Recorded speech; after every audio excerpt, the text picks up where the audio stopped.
নমস্কার বন্ধুরা, আজকে একটা রান্নার ভিডিও নিয়ে চলে এসেছি। আজকে হবে পাট শাক ভাজা। এখানে পাট শাকগুলো বেছে নিয়েছি, দেখো, আর ছোট ছোট করে কুচিয়ে নেব।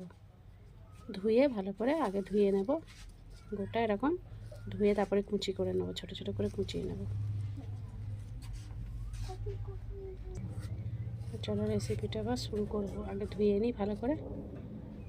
দিয়ে দিয়েছি, এবার শাকগুলো ভেজে নেবো। পরিমাণ মতো তেল দিয়ে দেবো। কড়ার মধ্যে তেল দিয়ে দিয়েছি, তেলের মধ্যে দিয়ে দেবো শুকনো লঙ্কা। এবার দিয়ে দেবো কেটে রাখা পেঁয়াজ। একটা বড় সাইজের পেঁয়াজ নিয়ে নিয়েছি, কুচি কুচি করে নিয়েছি, দিয়ে দেবো নিয়েছি।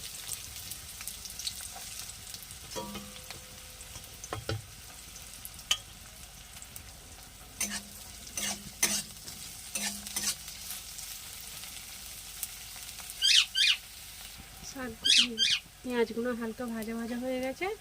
এবার দিয়ে দেবো 6 থেকে 7 কোয়া রসুন থেতো করে নিয়েছি, দিয়ে দেবো এর মধ্যে। আর দিয়ে দেবো একটা কাঁচা লঙ্কা।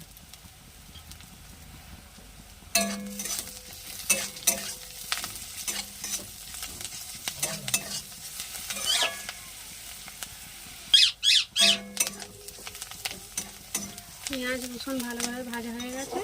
এবার শাকটা দিয়ে দেবো, ধুয়ে রাখা পাট শাকটা দিয়ে দেবো।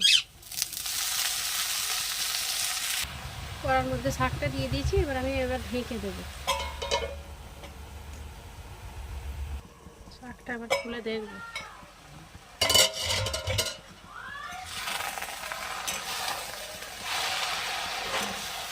শাকটা আবার নেড়ে নেবো ভালোভাবে। কমে গেছে শাকটা কতটা।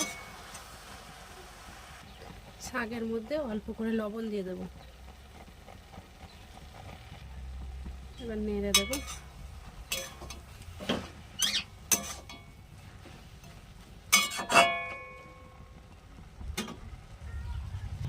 আবার ঢেকে দেবো।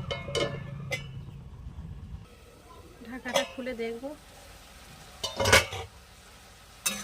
জল বেরিয়েছে,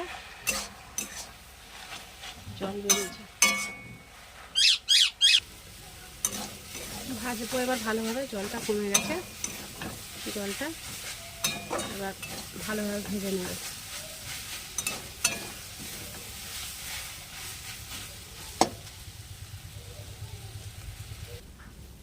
ভাজা ভাজা হয়ে এসেছে, এবার আমি তুলে নেব।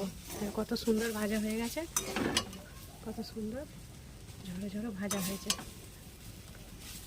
গরম ভাতের সাথে তো এই গরমে খুব ভালো লাগবে খেতে, আর কিছু লাগবে না, এই দিয়েই ভাত খাওয়া যাবে পাট শাক ভাজা দিয়ে। হয়ে গেছে শাকটা ভাজা, দেখো ঝরঝরের মতো হয়েছে শাকটা, একটুও জড়ায়নি। দেখো তুলে নিয়েছি, দেখো।